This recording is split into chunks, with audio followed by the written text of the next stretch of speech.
Congress versus RSS ಜಟಾಪಟಿ ಮುಂದುವರೆದಿದೆ. RSS ಸಭೆಗಳಲ್ಲಿ ಏನಾದರೂ ಅನಾಹುತ ಆಗಿದೆ ಅನ್ನುವಂಥ ವಿಚಾರಕ್ಕೆ ಸಂಬಂಧಪಟ್ಟ ಹಾಗೆ ಹರಿಪ್ರಸಾದ್ ಅವರು ಹೇಳಿಕೆಯನ್ನು ಕೊಟ್ಟಿದ್ದಾರೆ. ಬಿಕೆ ಹರಿಪ್ರಸಾದ್ ಹೇಳಿಕೆಗೆ ನನ್ನ ಸಹಮತ ಅಂತ ಪ್ರಿಯಾಂಕ್ ಖರ್ಗೆ ಹೇಳಿದ್ದಾರೆ.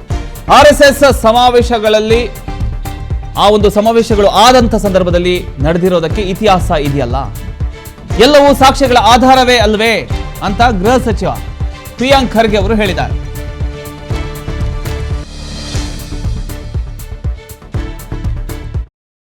ಕೊಲೆ ಇರ್ಬೋದು, ಘಟನೆಗಳಿರ್ಬೋದು, ಇದೆಲ್ಲ ಇತಿಹಾಸ ಇದೆ ಅಲ್ಲ.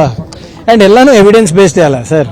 ಫ್ಯಾಕ್ಟ್ಸ್ ಚೆಕ್ ಮಾಡಿ ತಾವು ದಯವಿಟ್ಟು. ಯಾವಾಗ ಇವರು ಕೂತಿದ್ದಾರೆ ಅವಾಗ ಏನಾದರೂ ಒಂದು ಗಲಭೆ ಆಗೇ ಆಗಿದೆ, ಅದು ಯಾವುದೇ ನಿಟ್ಟಿನಲ್ಲಿ ಇರ್ಬೋದು.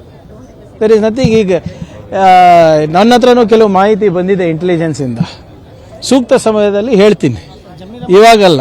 ಆದರೆ ಯಾರೇ ಕೂಡ ಕರ್ನಾಟಕ ರಾಜ್ಯದಲ್ಲಿ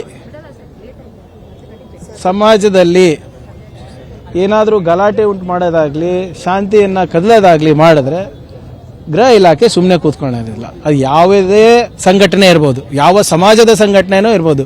we will not allow any kind of disturbance in the society. ಇನ್ನು ಸದ್ಯಕ್ಕಿಲ್ಲ. ಈಗೆಲ್ಲಾನು ಇಲ್ಲೇ ಹೇಳಿದ್ರೆ ಮತ್ತೆ ಇಂಟೆಲಿಜೆನ್ಸ್ ಅಂದರೆ ಏನು, ಗೌಪ್ಯ ಕಾಪಾಡಬೇಕಲ್ವಾ. ನಮಗೆ ಕೆಲವು ಮಾಹಿತಿ ಇದೆ. ಇವ್ರೇನಾದರೂ ಇವ್ರು ಬಾಲ ಬಿಚ್ಚಿದ್ರೆ ಯಾವುದೇ ಸಮುದಾಯದ ಸಂಘಟನೆಗಳಿರ್ಬೋದು, ಯಾವುದೇ ಸಂಘಟನೆಗಳಿರ್ಬೋದು, ಗೃಹ ಇಲಾಖೆ ಸುಮ್ಮನೆ ಕೂತ್ಕೊಂಡಿಲ್ಲ. ಯಾರಿಗೆ ಯಾವ ಜಾಗ ತೋರಿಸ್ಬೇಕೋ ತೋರಿಸ್ತೀವಿ.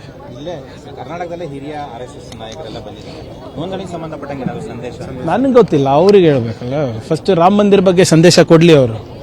ಯಾರ್ಯಾರು ಕಳ್ತನ ಮಾಡಿದ್ರು, ಎಷ್ಟೆಷ್ಟು ಪಾಲ್ ಬಂತು ಅವರಿಗೆ, ಅದಕ್ಕೆ ತಾನೇ ಇವ್ರು ರಿಜಿಸ್ಟರ್ ಆಗಲ್ಲ. ರಿಜಿಸ್ಟರ್ ಆದ ತಕ್ಷಣ ಇದಕ್ಕೆಲ್ಲ ಉತ್ತರ ಕೊಡಬೇಕು. ಅದಕ್ಕೆ no registration, no accountability, complete donation, complete cash. Belagavi ಇದ್ರಲ್ಲಿ ಅನುಮತಿ ತಗೊಂಡಿದ್ದಾರೆ ಸರ್? ಯಾವುದೇ ಖಾಸಗಿ ಕಾರ್ಯಕ್ರಮಕ್ಕೆ ಅನುಮತಿ ಬೇಡ. ನೀವು ಹೋಟೆಲ್ನಲ್ಲಿ ಮಾಡಿದ್ರೆ ನನ್ನ ಅನುಮತಿ ಬೇಕಾಗಿಲ್ಲ, ಇಲಾಖೆ ಅನುಮತಿ ಬೇಕಾಗಿಲ್ಲ. ಬೀದಿಗಿಳಿದ್ರೆ ನನ್ನ ಅನುಮತಿ ಬೇಕು.